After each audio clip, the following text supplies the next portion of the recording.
Welcome back to another episode of the Sober Motivation Podcast. Today we've got my friend Stephanie with us. How are you? I'm great, Brad. Thanks for having me. Yeah, of course. It's been a long time coming, I think, for you to jump on here on the podcast and share your story with all of us. So, what was it like for you growing up? Yeah, for me growing up, I had a really good childhood actually.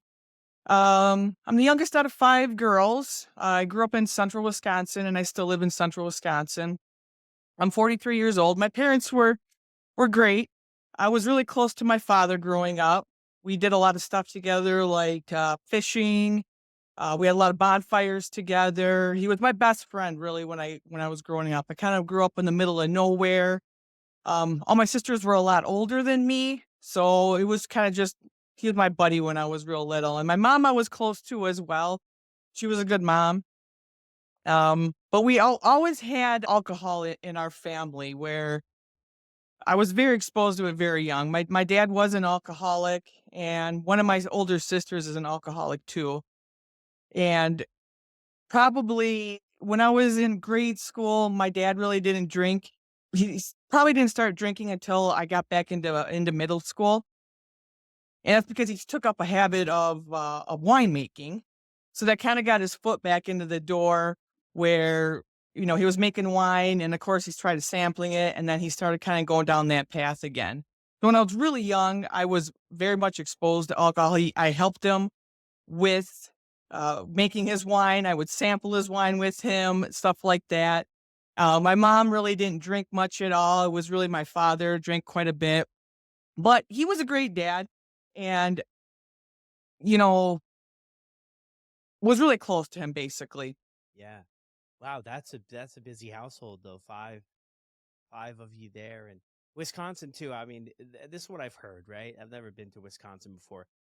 But I have heard in a couple stories of people that grew up there, still live there, that there's more bars than churches. Like that seems to be a common trend a lot of people share about. Yeah, for sure. It's such a our big culture here in Wisconsin.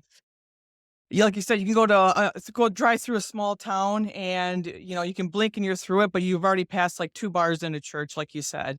All our functions, our church functions, stuff like that in the morning, you get invited to like birthday parties and stuff. And it's like bring your own beer, BYOB, bring your own booze. It's very, very, you grow up with it around here, definitely. And especially coming from my background with my family, both my parents are from Europe too, so from Eastern Europe. So that drinking culture from Eastern Europe was really brought up in my family as well, and like a lot of the holidays and just in general. But yeah, in Wisconsin too, it's just everywhere you go. You can't escape it. It's hard to be sober in Wisconsin, that's for sure. Yeah. Well, great job, and thanks for sharing that with us. So, as you go through like your school life and everything, what did that look like for you, and what was going on in your life during those times? Yeah, when I got to high school, I was kind of an anxious kid. I was very nervous about going into high school because I grew up kind of in the middle of the country. I didn't have a lot of friends growing up, so I was really eager to make some friends. And alcohol kind of was that door for me since I was so exposed to it. I kind of congregated to that crowd when I was into high school and kind of took off from there. It made me be able to get into these groups, make me feel more comfortable. I had something in common with these folks and it just really started gripping me at that point when in high school and still on through the rest of my life until I got sober.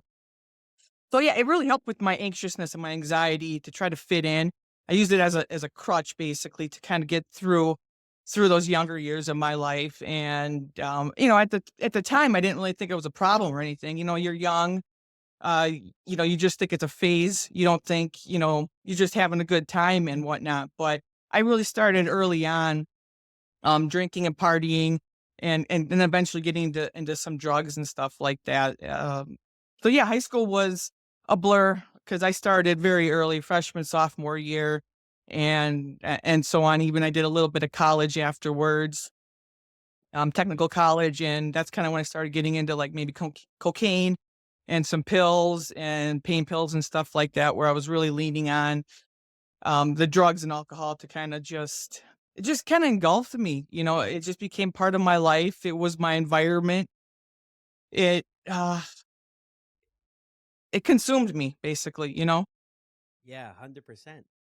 So a lot of people share too, right? That struggle with alcohol or drugs, further down the road, they share a little bit about felt like being uncomfortable in our own skin in a sense. Is that something like what you're talking about with the anxiety, maybe of those earlier years trying to find your way? Where do I belong? I always ask myself that question, like, where do I belong? I wasn't a skater. I wasn't into the goth crowd. I didn't play sports. So I felt like there were, maybe five places I wasn't really hitting the books like I should have been. That kind of left me of, hanging out with maybe what we would consider the troublemakers a little bit. That's kind of where I found my place. But would you say you could relate to that at all? Like just feeling uncomfortable in your own skin in any sense or no? For sure, yeah, I definitely wanted to fit in just like you. I remember you talking about, like, your soccer practice, you wanted to get on the team and you were not able to get on that team, and it was just such a big blow to you. Those little things like that where you get those little rejections when you're younger like that, that's trauma in my opinion, that can really be soul crushing to you when you have your hopes up and you're trying to fit in and find your way in this world and you're just confused and don't know you want to be comfortable just like everybody else. And I think so many people are like that. We all are like that, but for some reason, us addicts, we lean towards like drugs and alcohol to kind of get that social lubricant, to actually make me feel comfortable where I'm not like jumping out of my skin or crawling out of my skin when I'm in these types of situations. And I really took hold of that because once I started drinking, it felt like that layer, just got shed. I could be more comfortable. I could be myself.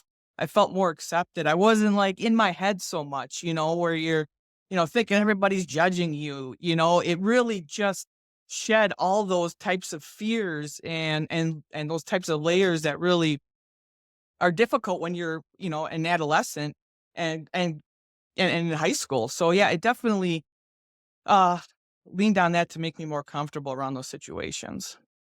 Yeah, no, I'm with you 100% on that. And at the time, it's interesting too. You share that.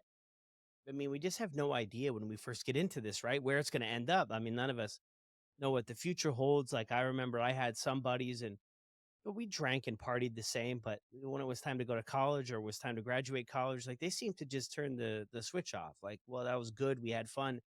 And I always felt like I was just the guy left behind, right?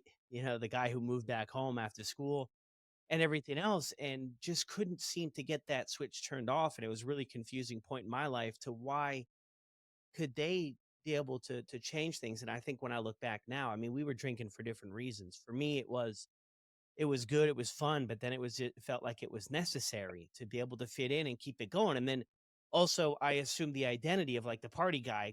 I'll just do ridiculous stuff. And I felt like it was my obligation to continue that going for people. And I always thought in my own head, well, if I don't do that stuff, are they still even going to be interested? So you go, you do, technical college for a little bit and get involved with some other stuff too as well. How does that all look for you and play out for you? Yeah, I think after college, I got a job and I've been at the same job now for about 18 years.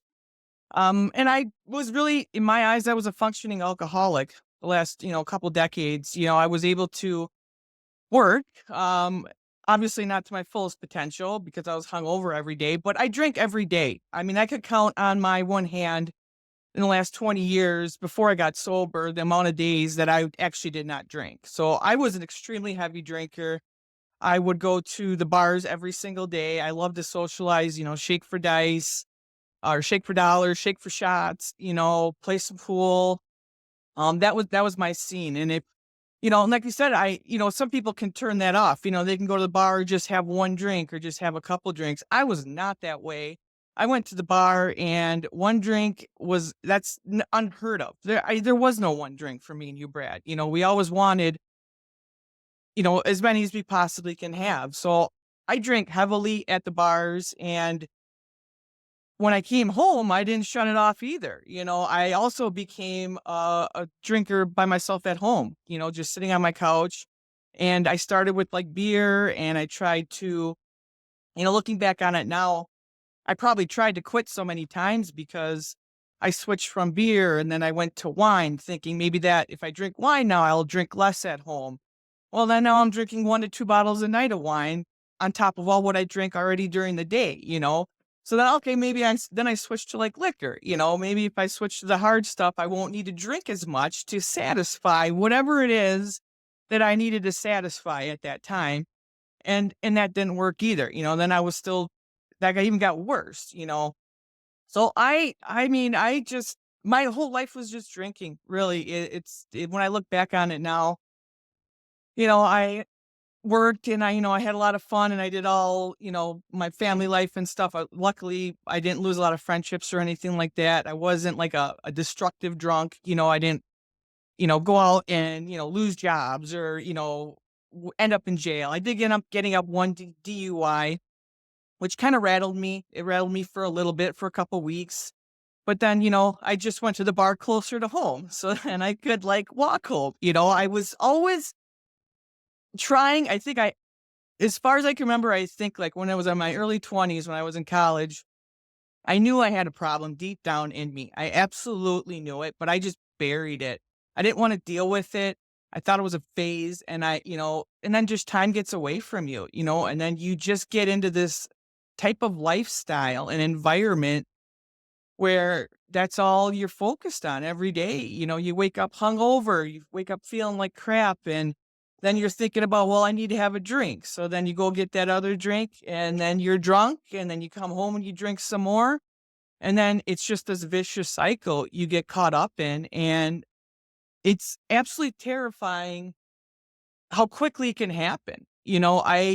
Like you said, Brett, I thought it was just a phase. I thought this was gonna be something a party years when I was younger, and I was just gonna grow up eventually like everybody else did and be able to go to the bar and just have that one drink. And I'll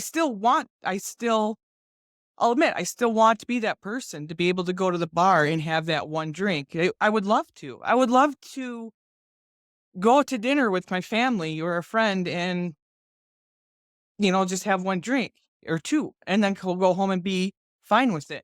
And it's impossible. And I know that it's impossible for me. That's why I can't have that one. There's that saying, I can't have one, I have to have 15, therefore I choose none. That's my non-negotiable at right now at this point in my life, because I'm just not that type of person. I'm not a normie. I have this whatever it is, you want to call it a disease or affliction.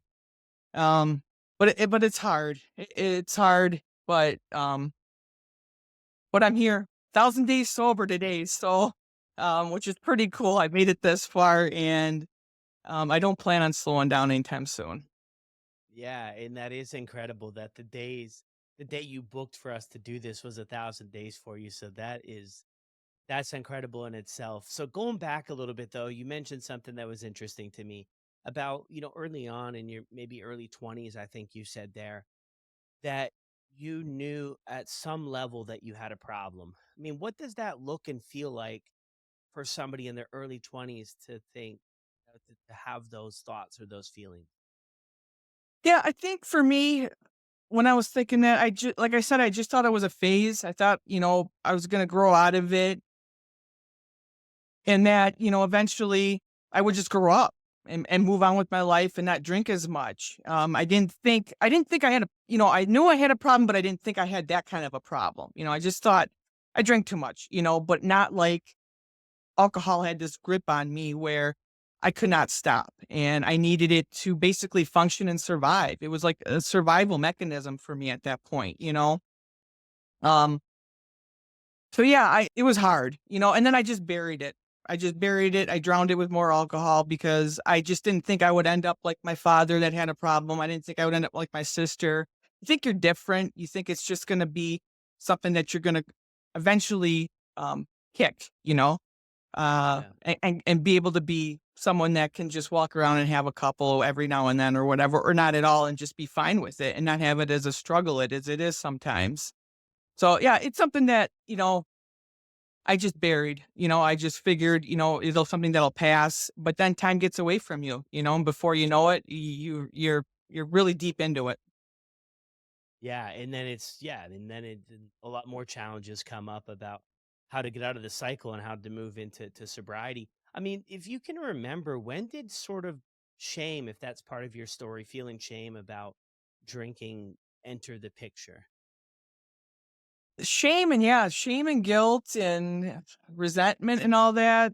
Those are some big words. I'd probably say, probably when I hit my 30s at some point, so probably about 10 years ago is when I really knew that I just couldn't escape it, and I was hiding it at that point, hiding from my friends and family. They talk about, "How much did you drink?" or "What did you drink?" or whatever, and, I'd lie. I'd just say, "I don't drink every night, I just drink on the weekends, or if I have some during the weeknights, it's just a couple." It's all bullshit, I drink Yeah. all the time. So the fact that I knew I was lying when I started lying in my 30s and hiding it, I definitely felt a lot of shame and guilt, because it is, you don't want to admit that you're that out of control of your life that you can't control just the substance, and it's something you can control because obviously there's so many people that have gotten sober and like me and you, and we can continue to be sober. It is something you control, but when you're like that deep into that addiction and that far out of that of your own control and reality, that's really where I felt that shame because it was just chaos. It was just, I had no control over my life and it sucked. It sucked and it was shameful for sure. It was hard. It was really hard. And then what do you do when you feel these things, Brad? You drink more. So I couldn't like, I couldn't get my head above water at any point because I didn't feel like I had any way out. I felt like this was my life, this was my environment, this is how it is, and I just have to deal with it, and I dealt with it with more drinking, which was obviously a terrible, idea, but that was the only thing I knew how to survive to get through each day. Yeah. And it's a point that a lot of people I think talk about is that when you get wrapped up in it, I mean, where we're sitting now, we can see it clear as day, right? That there's another way to do things. But when you're right there in the thick of it, and I've fielded hundreds, maybe even thousands of messages from people, and you can have a conversation with them, and it's just you can tell on the other side, it's that hopeless state of mind and that hopeless place to be, to where they can't see a way out, even though it's like, hey, check out the podcast. Hey, listen, look at all these people's stories on the page. I mean, on Instagram, we probably have more than 1,000 stories of people who made it out. But there's a point in time, I think, in a lot of people's life who struggle with this, we do not see a way out of it. That way, we just cannot envision it for our life. Like, I'm going to quit drinking alcohol. I mean, look at how ingrained it is into our cultures. I can't do that. I mean, the fun is over. No more friends, no more good times, no more shows, no more football games. Everything is over, and that's really how we feel about it. And then when we get sober, and we'll get into all that stuff, but it's so far from the truth. But it's that real place of just not seeing a way out. You mentioned this before, and I've heard you share this before, and I have to ask, this dice game that you're playing at the bars, what you rolling dice, the highest one wins type deal, or how does this work? Oh my god. I mean, it's been a while. It's been so long since I've shook for shots, but yeah, it's just basically for shots, you get a group of people, get a dice box, and there's games called like aces or threes, ship captain crew, and you shake. Everybody goes around, and the loser buys a round of shots. So basically, you lose money and you get drunk, and it's a lose lose situation. Now that I look at it, but it was something to do to pass the time because especially in this state, there's not much to do in the winter time, so we go to the bar and we just find these games to play. So, I do not recommend it because you lose money and you end up, getting drunk, and it's never a good thing. Yeah. Interesting. Okay. Now I see it. So like if the pool table was full or something, this would be another thing to, get involved, right? And you mentioned that too. And I mean, we've known each other for quite a while from sober buddy meetings and now sober motivation meetings. And a big part of your story, and you shared it there too, is just like going out every single night, right? And I imagine somewhere in there you're probably telling yourself at some point, like, I've got to stop going out. I've got to, make changes, right? I'm going to quit tomorrow. It seems to be a common trend with most people's journeys. But I mean, what's that life like? Kind of, going through it too. I mean, some things I'm sure are enjoyable, right? And I think it's really important too. We honor some part of the stories where it wasn't necessarily, I think for a lot of people, disastrous all the time, right? We found community, we found connection, we found relationships and in drinking and going out and stuff. But what does a life like that look like for you?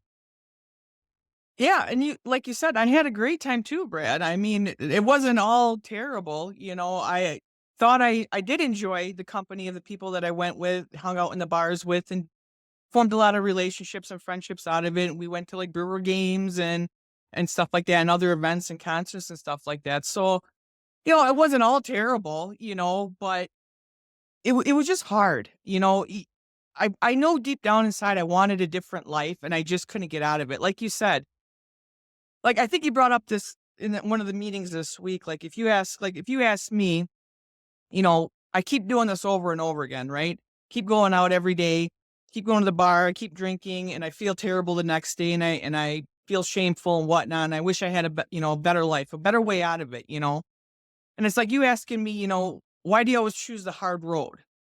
And that'd be like me saying, "Well, why do you assume I see 2 roads?" I didn't see those 2 roads. That's what it felt like to me at that time every day. There was not another path I could go down. And it sounds weird to say, but that's how I felt. Like you said, that's that hopelessness feeling you get, that feeling that you just built your life around this type of lifestyle, that you don't see another path. You just see this one road and you took it and you don't know how to get off it anymore. You're so far down on it that it's hard to get off of it at that point. So, yeah, I mean, I did have a lot of fun. I don't regret it. It's made me the person who I am today and stronger than ever. And I have no regrets about it.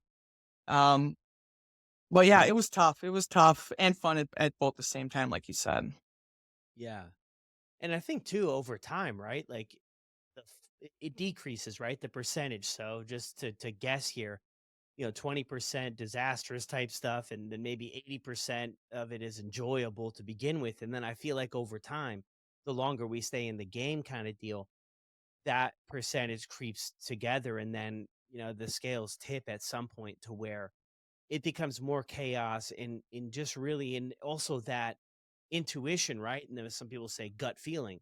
We have that gut feeling that we could be doing more with our life. We Mhm. have more to offer this world, and there's other things we want to do with it, but it becomes really challenging when we're hungover every day. And that's the lifestyle we're living. And you mentioned that a little bit too. So I mean, going through things like what's going on in your life through, like, say, your 30s about, I mean, you got the same job for 18 years and you never really gotten any trouble with that kind of deal. And I think that's kind of a thing some people share too. Well, I've got my job still. It's not, I'm not that bad. I'm not in that bad of a spot. How do things look like for you moving forward? Yeah, my health really started to decline. My physical health really started to decline along with my mental health too. It was just exhausting, physically and mentally. Physically, my body up until the end, I mean, I suffer from terrible I was very overweight. I lost 100 pounds, the first year I got sober. So I was very overweight, and most of that weight I contribute to drinking. And so my physical health, I had inflammation towards the end. I was so tired. I was so weak. I had wasn't even a loss of appetite. I had no appetite because I was drinking so much that I couldn't eat anymore. Eating was like a chore. Going out to eat with people, I hated going out to eat with people because I wanted to eat, but I couldn't. My body was shutting down so much that it couldn't take in food. I'd take a few bites and that was it. It was just terrible, to not be able to enjoy these little things that everybody else can, the night sweats, the shaking, the sleep deprivation, the racing heart, the shakes. I mean, I had all you Google effects of alcoholism on a body. I suffered from that for the last like 5, maybe 6, 7 years up until I got sober. Every day I had everything and it was just getting worse and worse and worse. There were some mornings towards the end where I would look in the mirror and I would look to see if I had jaundice, the yellow in my eyes, the yellow on my skin, because I knew my liver was starting to shut down because I could just feel that in my body, those types of effects. And then my mental health too. I mean, it's exhausting to try to, always find alcohol for every situation you're in to make sure it's there for you. Make sure you have a backup. Make sure you have enough at home during the night. It was mentally exhausting. So it was just breaking me down at the end. And I knew at some point, probably the last like 6 months last year, I knew something was gonna happen, Brad. I mean, I could feel it in my gut. Every other day, I'm like, "Something's gonna happen." I'm like, I can't live like this anymore." You know what I'm talking? This is probably like when I'm 39 years old, and I'm like, "I just can't. How much longer can I do this? How much longer can my body hold up with this, or my mind before something happens?" And I honestly thought it was gonna be, something with the police officers. I was gonna get pulled over again, and I was get another DUI or something, or some other crazy thing like that. I'm like, "Something's gotta give," because I couldn't do it myself. I just knew at that point that there was no way I could do it on my own. It was gonna have to be some big life event that had to like a rock bottom. And it was. It was a rock bottom for me moment, December 2021, um, that really just absolutely changed my life forever. Yeah. So yeah, as you go through there too, like 6, 7 years, I think you said 5 or 6 years of going through all of those symptoms too. And probably, I'm just guessing here, but probably wanting nothing more than to quit, but just not having the direction, um, or having that insight on how you're gonna go about doing this and feeling all those effects too physically.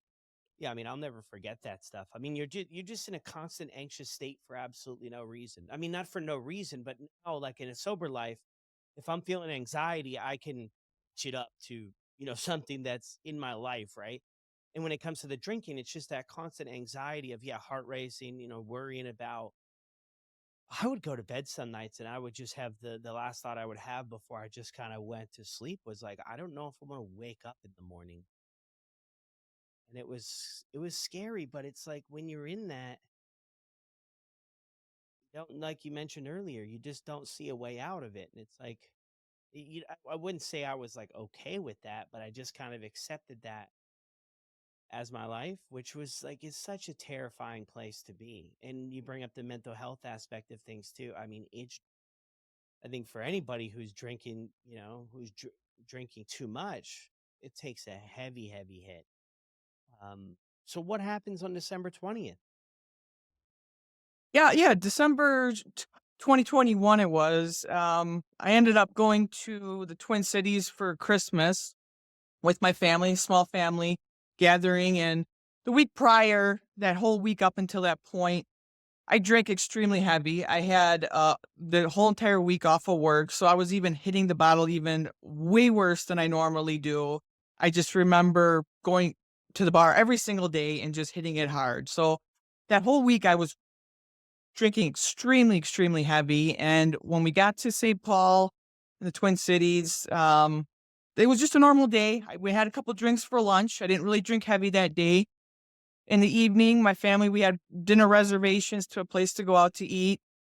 And of course, I wasn't hungry because I'm never at that point. I just had no appetite. So I didn't want to go to the restaurant and take 2 bites and just not, eat anything. So I just told them I was going to just stay behind and take a nap. And next thing I know, I'm on my back on the floor and I got paramedics above me and I'm just in a state of utter confusion. And they're asking me, what do you know where you're at? Do you know what's going on? Do you know where you are? And I'm like, I don't know. I'm confused. What happened? And they told me that I had a seizure. So I guess I literally dropped down to my knees for right down my knees and I face planted on my niece's rug, split my upper lip wide open. I ended up getting like 16 stitches in my upper lip. I have a wonderful scar that I can see every day to remind me of that night.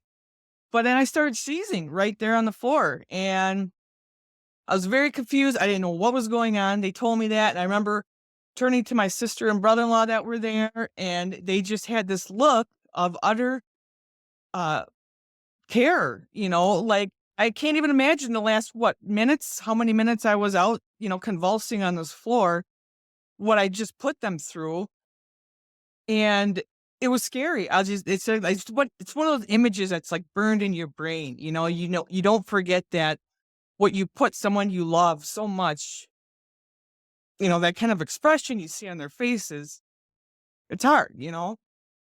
So, anyway, end up, having they took me to the hospital in the ambulance. I had to end up having a seizure in the ambulance, and I had one more seizure in the emergency room, and I stayed the night 2 nights in the hospital there. And obviously the doctors come and talk to me after they stitched me up, and, they told me the reason I seized was because it was alcohol withdrawals. And I was like, at first I was confused they even mentioned alcohol. I'm like, obviously my family told them. They knew I had a problem even though I tried to hide about it. They told them I was an alcoholic. And I'm like, alcohol withdrawals. I drank today. I'm like, and I drank the whole week. I'm like, I had 2 drinks for lunch. I had a couple in the afternoon. I go, how can it be alcohol withdrawals? And they told me it's because you didn't drink enough alcohol today. And that scared the ever loving crap out of me. I mean, I didn't even know you could have seizures in this type of reaction for drinking so much alcohol and then not having enough that your body and brain just shuts down like that. I had no idea. This was all new to me. Of course, I didn't believe it. And I'm in my hospital bed and I'm Googling it on my phone, just like trying to understand what was going on because I was so confused. So it was hard. I stayed 2 days, I was tied to the bed, I was on watch for falling because of that. Luckily I didn't have any more seizures after that. And they talked a lot about when I came back to Wisconsin to go into some inpatient and outpatient programs, and they ended up, prescribing me naltrexone, so I was on naltrexone for the first 3 months. This is all new to me. I mean, I this is all stuff that I never heard of. I mean, it was a huge traumatic event in my life, that was life-changing, so that day, and I've been sober since. It's been That was 1,000 days ago, but it was hard in the beginning, but yeah, that's really what the rock bottom, that's what I needed to open my eyes and just let me know to be honest with myself and be honest with my family that all right, I have a way out.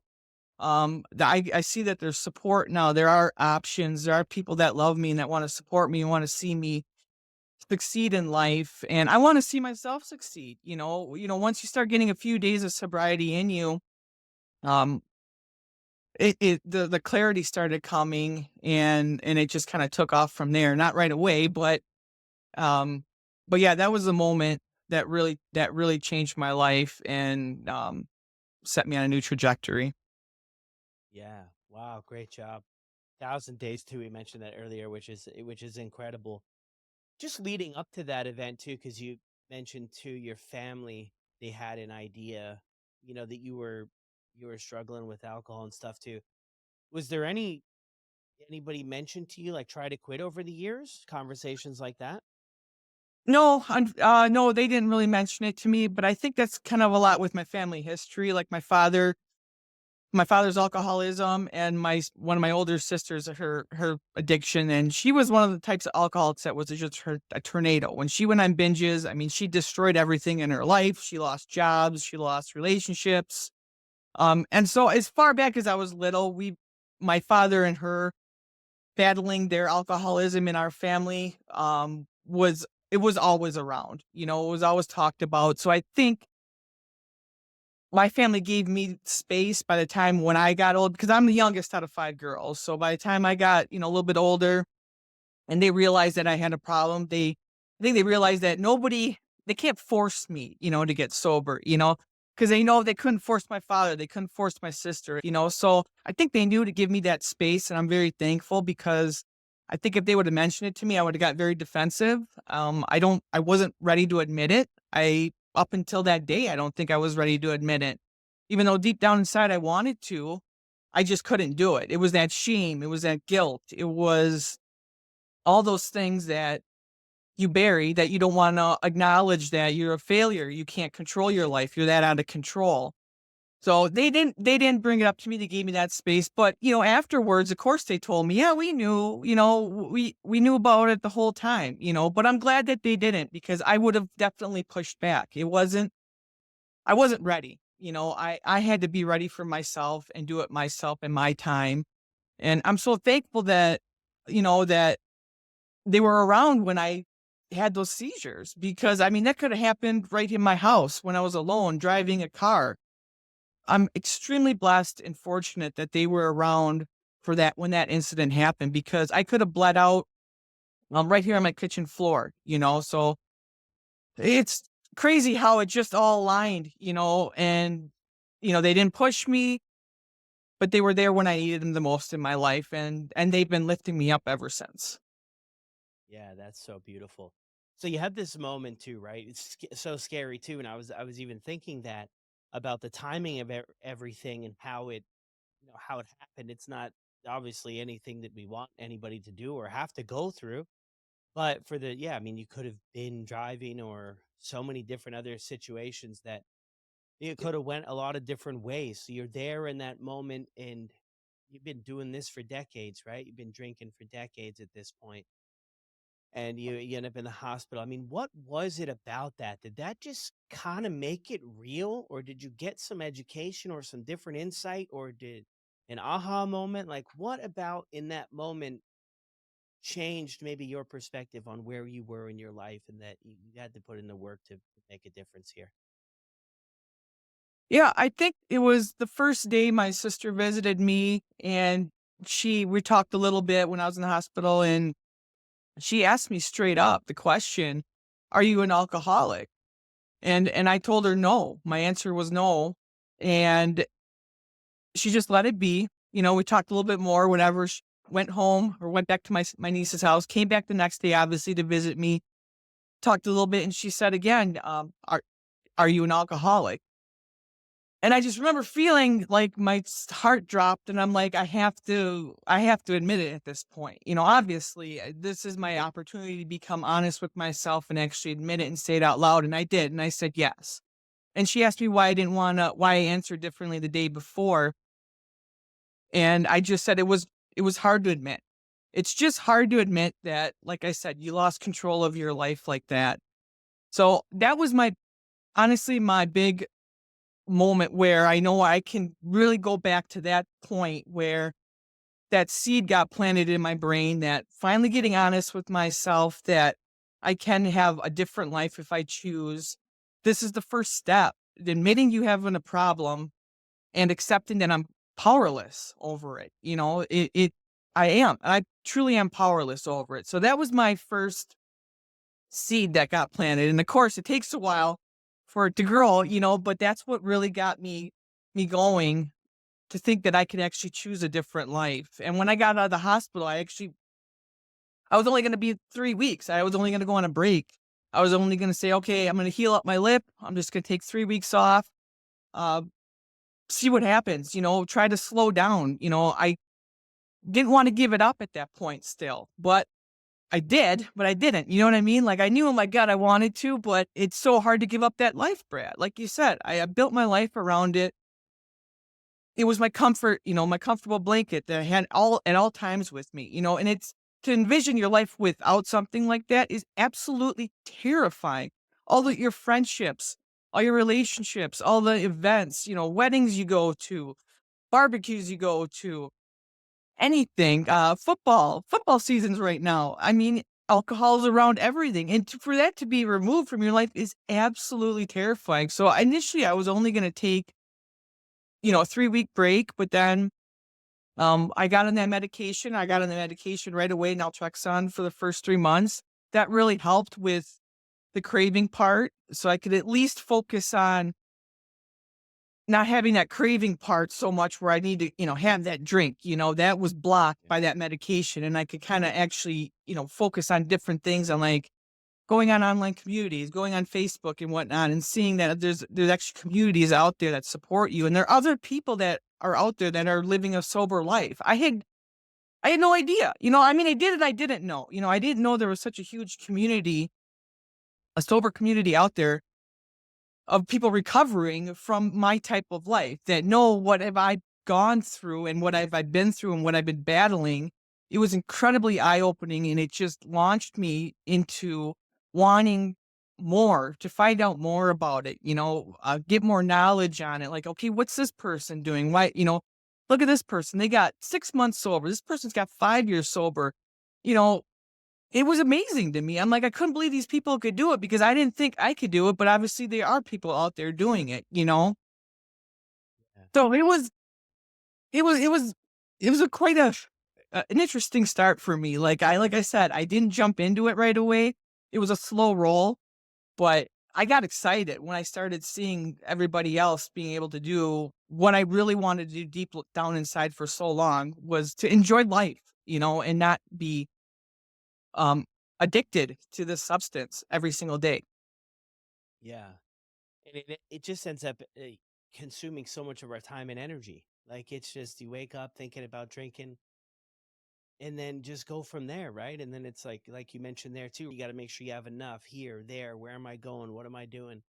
Everything like that. I mean, it's a really powerful story you share though about your sister coming the first day and asking you the question, and then coming back the second day and asking you the same thing. And I think that a lot of people struggle with that. Like once I admit something, then I've either got to do something about it or work twice as hard to just bury it even further. About if I admit that I have a problem with drinking or that I'm an alcoholic, like if I say that out loud, then I might actually have to do something here to change my life. And then, what is all the other stuff you listed too? What is my life going to look like? I've never known a life, adult life anyway, that was different, that didn't involve this. And this was just everything. I mean, this was a cornerstone of life and for you, for your life, right? So it's so scary to think like, what am I gonna do? Like literally, what am I gonna do? And you're gonna have to figure out what you. I imagine early on you had to figure out what you do. I mean, you're not going to. You're maybe changing your routine. I think you did still go out and socialize with people a little bit differently early on too, right? But how do things start to change in your life, and what things do you start doing to operate differently?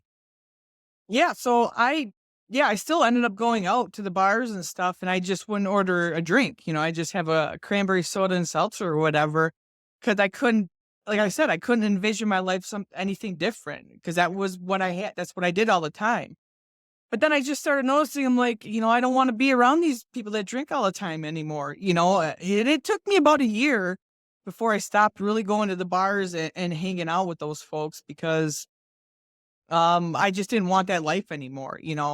So early on, like I said, I started moving, I started losing weight because I didn't drink all those calories and that sugar I drank. My weight just started flying off. I started walking, I started doing different, moving more, nothing crazy or anything like that, but just eliminating alcohol and getting little bit of movement in. I started getting healthier. I started getting sleep. Once you actually get a good night's sleep, 2 decades of sleep deprivation, when you actually get some good night's sleep, it's addicting, to actually get a full night's rest. I just started seeing the beautiful effects physically, first off, physically, from being sober. All the problems I was having, I didn't realize it was all alcohol related. Everything. It just started getting better and better. My blood pressure started getting better.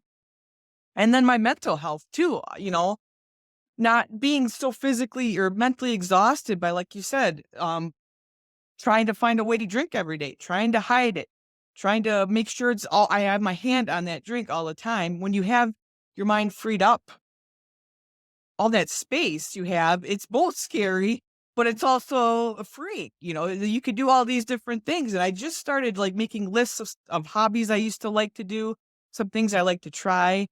I just didn't sit around, and that's what I did my whole life. I just sat around and drank. And then when you remove that, um, it was just awesome. It was a slow roll, but I just started seeing it was like a new light got into me, like I was reborn again, where I could just erase the last 20 years and I could just start over basically. And I can. You can always start over. You can wake up every day and you can have a new start. Even if you slip, you can still start over and go for that goal that you wanted your whole life. And when you start having that clarity and all these opportunities, and it just makes you stronger, it gives you more confidence in life, and it's a ripple effect, B you know, the strength of my sobriety is giving me so much strength in my regular day life now. I have stronger relationships, I have stronger friendships, maybe not as many because we all know when you quit drinking, you do lose a lot of friendships, but the ones I have mean that much more to me, and I can devote more time to them, like you said, Brad, I'd rather have 4 quarters than 100 pennies, I'd rather have those 4 close friends than 100 friends. That means so much more to me, and same thing with my family too. It really opened up a whole new world that I didn't know existed, and it's been awesome. It's been a struggle and awesome at the same time, but I wouldn't have it any other way. Yeah, that's beautiful. And that's what it is. People often ask, right, too, does it get easier or not, right? And I'm always torn, and you've probably heard me have this discussion before, but I think it's a little bit of both. It gets easier, but we also develop the tools and the things that we didn't have before. And I think too, after a while, we really bust through that barrier to where before we believed alcohol was improving our life or enhancing our life. And at the end, when we get sober, we start to see through that that was a lie that we bought into at some point. And alcohol just brings absolutely no value to our life. It doesn't help improve any aspect of our life, even all the things we thought we couldn't do, the shows, you bring up the football, that's getting kicked off. All these things that we just were so terrified of doing. I mean, I used to love the Sunday football because the boys would, watch the early game, and then I could just hide out in the background and start drinking. And then my girlfriend at the time, it was just normal. I just fit in. It was like, "Oh, that's great," It wasn't a problem. Everybody was doing it, but the thing is, like, they eventually stopped and went to bed. I just kept it going. It was always that excuse. I always found myself in those situations where I would just oh, man, if it was a weekend and there was something happening early on in the day, right? It was just a golden ticket to just get the party going. And other people did it too, but I think, I never asked them, but I think we had different missions. When I started drinking, it was just to not feel anything, to be able to fit in. And for other people, I think maybe there's an extent of that, just to kind of, loosen up a little bit, but also know where the line needs to be drawn and just not get out of hand. I mean, I wasn't really like an out of hand person. I mean, I would fall down and stuff. I would never cause like well, sometimes I did cause a little bit of a ruckus and I would, get in trouble and stuff like that. But most of the time it was just sort of like, internally destroying myself. So, I love that too. And realizing the benefits of things and really honing in on that and focusing on that can help us out so much. I mean, all the benefits you're experiencing and you have experienced really can keep us motivated to keep going, but not to take away from the fact that it's still a struggle. And I've known you for a while and you've went through stuff like we all do in a sense, different things for each person, but in our sobriety journey where we have to continuously do that work on ourselves to keep this thing going. I mean, what's that been like for you? Some of the things you've overcome and maybe something that's kind of surprised you about the journey. Yeah, so I actually ended up like just last winter, I actually ended up going back on naltrexone for about 3 months. So this last November till January or so, I did go back on it because I was kind of, going off the deep end a little bit. I just needed a little bit of extra help to kind of get me through the winter. So I've learned that, even though I take so many steps forward, sometimes it's okay to take a step back sometimes if you need a little bit of extra support. So I've definitely gone through some struggles too. And I had some, incidents this summer as well where it was my biggest test of sobriety, it really tests you. You just kind of want to drown out these emotions that you go through. But I have all these tools that I've built that going to these meetings and hearing everybody's vulnerable shares and the strengths that when life gets me, down, I don't automatically go to that bottle, even though I used to all the time. I now have all these other tools where, I can hop on a meeting, I can go for a walk, I can go on listen to podcasts or listen to a book to get me through those moments. So all the stuff that I've learned through sobriety, you can just apply it to your life. It's amazing. That's the biggest thing that surprised me is that they both really uh, go hand in hand. What you learned, what you use to stay sober, you can use in your daily life to keep you going in life, so you don't go back to drinking. Uh, it seems simple, but that you don't realize that when you're drinking every single day. Yeah, 100%. I mean, it definitely intertwines, right? About how we take care of ourselves. And two, I mean, I'm hearing from you there that you really learned how to ask for help and accept the help that is out there, help out there for you. And there's absolutely no shame in doing that. I always think about it too, right? Because you're so right. Sometimes we go a few steps back, go a few steps forward and a few steps back. And I always think about the bow and arrow. I mean, the bow and arrow, the arrow only gets its velocity from going backwards. So you pull it back, and then it's like, okay, I went back a few steps, but then you let the rope or whatever go, and then the arrow's just boom, it's gone so fast. So I think that that's just it's part of the journey. It's not always going to be what do some people say? It's not linear. It's not Right. always just going to be straight up and everything like that. There's going to be struggles, and it's about tapping into those tools that we've learned along the way. And I think just really getting to that place and realizing alcohol is not going to improve my life or my situation. So even though I might want to drink, I have to break through that. I've got to get a little bit deeper about where I'm at and realize that this is not going to help me. It never did before. Another thing I picked up too as kind of a consistent thing throughout your story there with different things you shared, it was like that anything but the alcohol perspective of even when you had the seizure at the end, right? I'll take a 3-week break. Anything but the alcohol. In other situations in your life too, right? I'll change all this other stuff in my life. I'll change what I'm drinking, when I'm drinking, how I'm drinking, everything else. But it's like we protect the alcohol because of I think part of it is because of the fear of living without it and what a life like that may be. Stephanie, thank you so much for jumping on here and sharing your story. I'm just thinking towards wrapping up. If somebody is in that cycle of drinking in or maybe they're struggling in their journey of sobriety, what would you mention to them? Yeah, that's a great question. If you're struggling, if you're just thinking about it, or if you're just starting on the journey, I would just 3 words, choose your hard. Either way you go on this path, if you're in a fork in the road, you can either keep going down the road where you're drinking every day or just binge drinking or whatever it is, great drinking. That road. You've been down that road, and that road is hard. And it's full of darkness, it's full of shame, it's full of guilt, anxiety, self-doubt, exhaustion, chaos, bad relationships, that's hard. You've been down there and you know where you end up. There's no light at the end of that tunnel.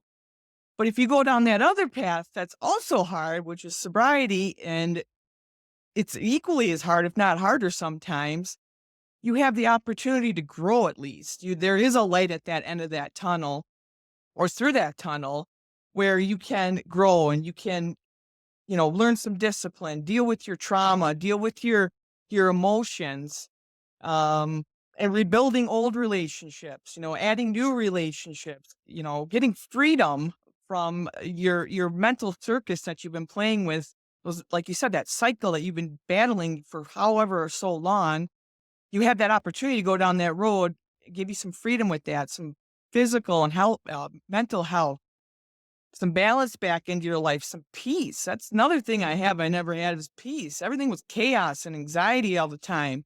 You know, choose your hard. They're both hard and one's gonna require a lot of work, but man, that work pays off. And you won't believe how much the work you put in sobriety, like I said earlier, can affect your day life and improve your day life. It's astounding. I thought getting sober was just quitting drinking. And that's it. I'm just gonna quit drinking and everything's gonna suck. I'm not gonna have a life, like you said, Brad. Like nothing's gonna be fun anymore. It couldn't be anything further from the truth. Once you get some time under your belt, you choose that hard path as well. The opportunities are just unlimited. So you already been down that one road. You know where it goes. It doesn't go anywhere, like you said. Why not try something new? I mean, why not? What do you got to lose? Yeah, beautiful. And that is the changes that take place, right? So many people talk about it and share about it too. And it's like, I think just drinking alcohol is like buying a lottery ticket that we already know is not a winner. Who would do that, right? You already know the outcome. And that's so many people's stories. And not everybody is out there in the world has a problem or a bad relationship or whatever with alcohol. But if you're listening to this podcast, there's probably something inside that's telling you that it's not helping you, that there's something more to life for you, that, you want to show up differently. I think for a lot of people, like, I don't know everybody in this world. I don't know everybody's story, but all the ones I hear is it just doesn't get better. Like, no matter what you try or what you do or how many years you put it off for, it doesn't get any better. And most stories share that it just gets worse and worse and worse. And you don't have to wait. You don't have to wait for these things to happen. You don't have to wait to be in a hospital. You don't have to wait for all this other stuff. So I think if somebody's out there and they're, considering it, right? I know everybody, I know there's a lot of people out there, they're checking the boxes, right? Things are pretty good here, right? I got my job and things aren't too bad here and too bad there, but things are going to be a heck of a lot better if you just give it up. And I think that's the thing. Some of us are waiting, for things for the bottom to completely fall out, and some of those stories end up where it's too late. Some of those stories end up where it's too late to turn things around. So get things going, Stephanie. Great job on 1,000 days. It's been incredible. Thank you for letting me be a part of your story, a part of your journey. Um, and yeah, anything else you have before we sign off? No, I think I summed it all up. And I just want to thank you, Brad, for being there. I mean, I've been on Sober Buddy community since it started, and now I'm with you in the sober motivation in the mornings. And, you're my mentor. And I know you don't have all the answers. You say that all the time. I don't have all the answers. Nobody does. But in this journey isn't linear, but it's worth it. It's worth trying. Like you said, there's nothing good ever comes out of going down that dark road. And I just appreciate all the knowledge you have and what you share with us. There's and sober motivation, and can't wait to keep growing. Right. Yeah, of course, 100%. Thank you.